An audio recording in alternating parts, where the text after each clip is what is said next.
In this video, we will discuss what truth means in the context of historical study. What are the facts of history and what are the interpretations? How can things be biased? How should we understand objectivity and neutrality in history? This background information is important to understand before attempting to analyze and interpret historical information presented by people who experience the past and scholars who make arguments about it in the present. In history, truth concerns the reality of what actually happened, and historians accept truth-seeking as a necessary goal of their inquiry and attempt to accurately portray the past through fact-seeking and primary evidence. Primary evidence involves first-hand accounts of history. Sometimes we assume primary sources are more accurate than secondary sources because they were created closer to the actual event being studied. But they are just as subject to bias as secondary sources, which were created several years after the event and involve interpreting primary information. Secondary sources may be better at providing a more complete picture of events, even though they involve interpretation, because they examine both primary and other secondary sources. Both primary and secondary sources are subject to bias, which can impact their objectivity and ability to portray and interpret events accurately. These accounts are influenced by the context of the time period, the perspectives and opinions of the individual reporting, and his or her intended purpose and audience. Further, it is often hard to trust the accuracy of primary eyewitness accounts because human cognition influences how we remember and report details of an event, such as the tendency for the mind to fill in the gaps of sensory information. Indeed, Edward H. Carr summarizes the issue of obtaining truth in saying, "No document can tell us more than what the author of the document thought had happened, what he thought ought to happen or would happen, or perhaps only what he wanted others to think he thought." It is the job of a historian to process this information into facts, to compare and weigh those statements, and form a judgment as to whether they are true or not.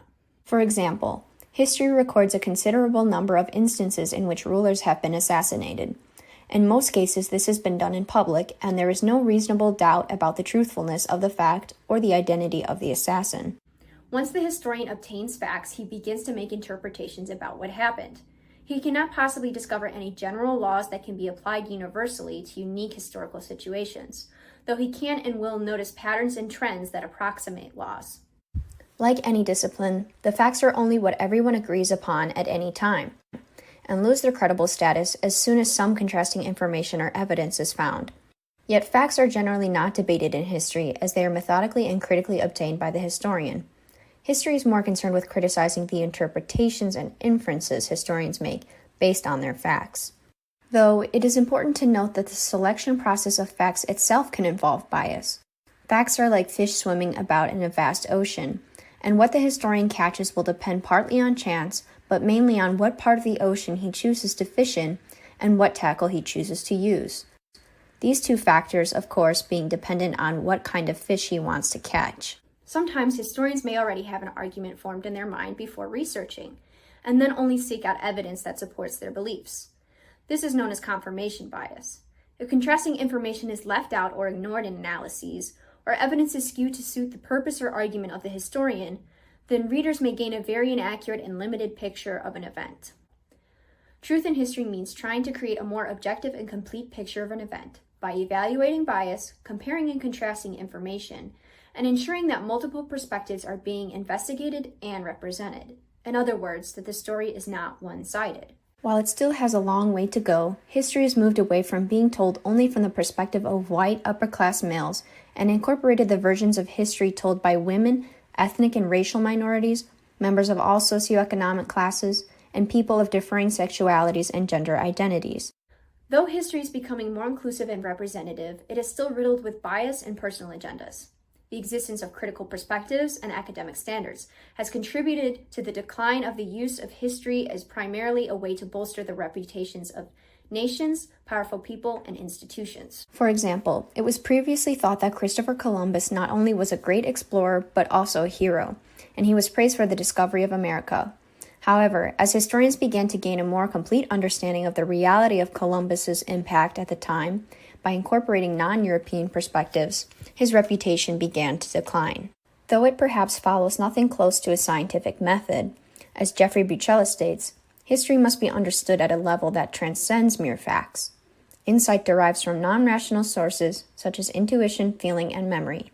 The raw thoughts, feelings, and ideas reported in historical events are the fundamental truths of the time.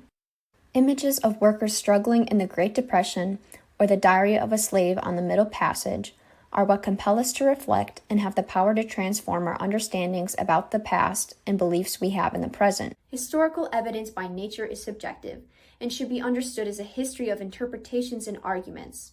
It is not meant to be objective in the sense that historians and readers should be neutral, or that there is ever an end truth to arrive at. Neutrality is often paired with objectivity and is concerned with representing both sides without favoring one over the other. However, Thomas Haskell argues historians are able to present both sides of an argument even when they pick one.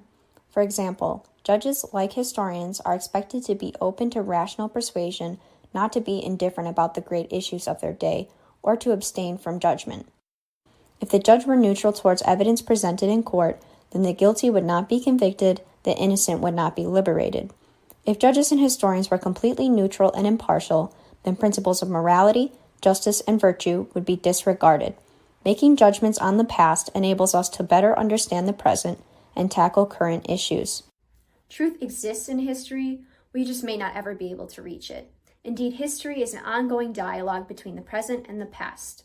Historians aim to make accurate inferences and interpretations about what happened through examining evidence and facts, primary and secondary interpretations, and adhering to academic standards of objectivity. For more information on how to study history objectively, watch the next video in the series, How to Find Truth in History.